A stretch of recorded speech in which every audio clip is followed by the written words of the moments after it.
Today is day 21, 3 weeks in. I've learned a lot in my 3 weeks here. I actually had a really enjoyable time as well. I've learned how to obtain water, how to collect it, how to find it. I've learned how to harvest food from the ocean, from the land. I've built my shelter.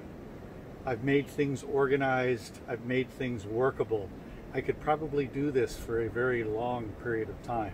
This is a sustainable thing. So in the first 10 days, I literally was working 12 hours a day trying to get my shelves set up and my kitchen and organizing all my gear and the solar array and all those things. And I worked hard. And now that's all done. Now it's time for me to relax a little bit and enjoy the motu and just explore and check things out. So this bothers me right here. When I sit down to relax, my chair, little pointy, sharp feet, sinks into the ground. I start to lean to one side, and pretty soon it's not a good scenario.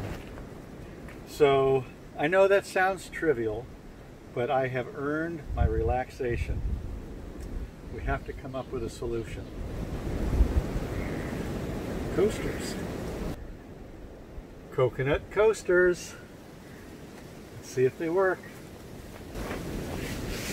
Oh, yeah. Ah, yes.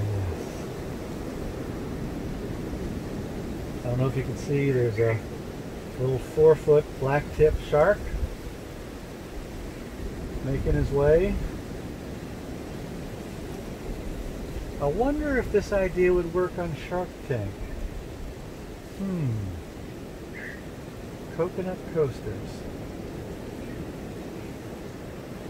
Every Walmart should have some.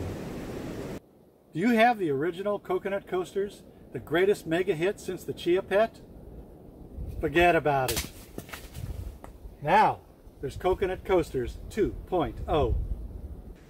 Coconut Coasters 2.0 with a new recessed design, allowing for unlimited height adjustment and leveling options to suit your pleasures. The latest craze in chic island living. No, I haven't gone too far. Everybody knows I have a strange sense of humor. Well, you're entitled to your opinion. You can snicker all you want. This dead tree I was trying to bring down. The wood is hard as iron, so I'm trying to let fire give me a hand. My project to bring this dead tree down was very successful. It's down. Now I've got to clean up the mess. That's a lot of wood to move, but I got the time. Woo!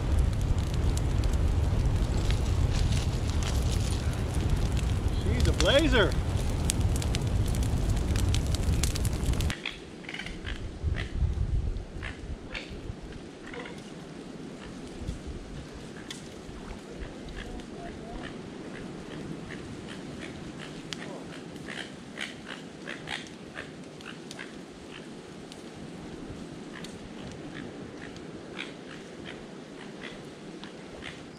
This is a pretty good sized bonfire. I'm standing maybe 6-7 feet away and it's pretty hot. I can feel the warmth everywhere on my skin, right down to my shins. I'm gonna move back.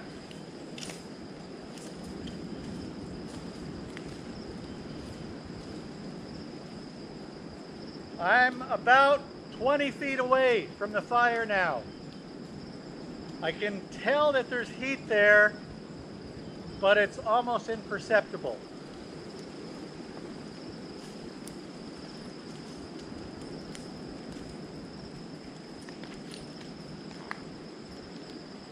I'm between 25 and 30 feet away from the fire right now, and I can't feel it at all. Remember those distances. By now you know where I obtain most of my water. It comes from 3 different sources. The majority will come from what's called catchment. And when it rains, which this time of the year it really seldomly does, I'm going to capture that rain. I'm going to run it through my filter just to be safe, and then I'm able to drink that. That gives me the preponderance of the drinking water that I have. There's also water in coconuts. And if I am able to obtain a good coconut, I'll open it up and I'll be able to just drink that coconut water, and it's really quite good. And the third source is taking this seawater here and converting that seawater to fresh drinking water. And we went through that process on a prior video. My food, on the other hand, comes again primarily from the ocean. I can fish, I can spearfish, I have traps that I set. All of those produce food that I can consume. On land, there's coconuts. So all these coconuts you see in these coconut trees here, all the way down the coast, those coconuts have coconut meat inside, and that's good nutrition.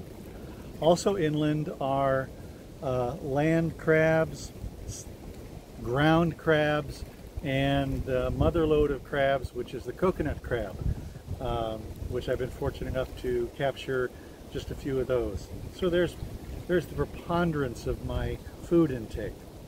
But so here I am today, and I'm recording this video. So my camera has a battery. That battery requires power. At the end of the day, I take all the videos that I've shot and I put them on my laptop. My laptop similarly requires power. So does my headlamp. So does my Zoleo satellite communication system. So do my camp lights.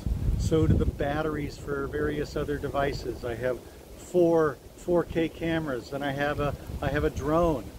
So all of these items require power, and as last I looked here, there wasn't an outlet that I could just plug into and get that power. So where does that come from? Well, the answer is it's shining on my face right now. It's coming from the sun.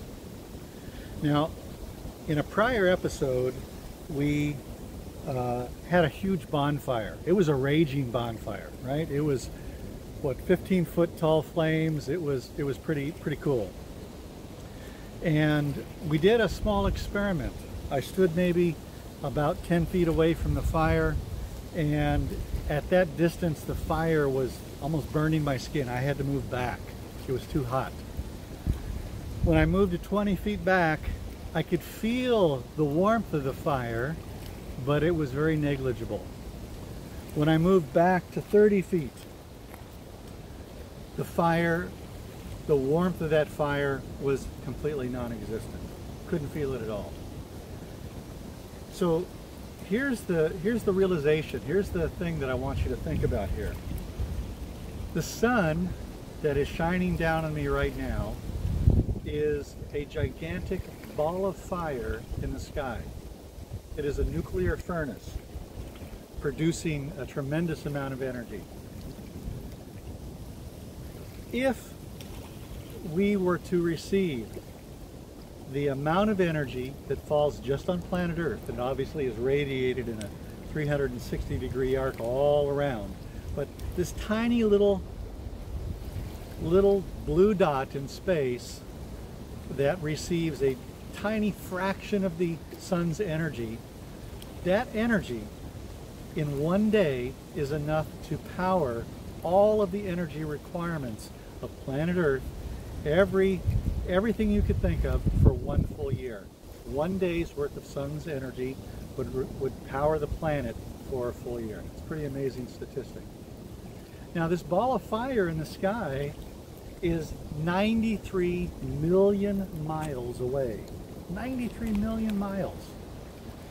And yet I feel right now the sun radiating warmth on my face from that extraordinary distance. So the answer is obviously that my power comes from the sun, solar energy. And so I have this marvelous solar panel. It's a small footprint, 4 foot by about 6 foot, and that provides me with enough power to power all of my devices. So as the sun's light comes down, photons of light strike that solar panel. That's converted into an electrical form that is then conveyed to a power bank. A power bank is essentially a battery. And so I power up those batteries, those power banks, and I then take that to my charging station and I power all of my devices with that power bank. So now you know where the food comes from, you know where the water comes from, and now you know where the power comes from. Nature.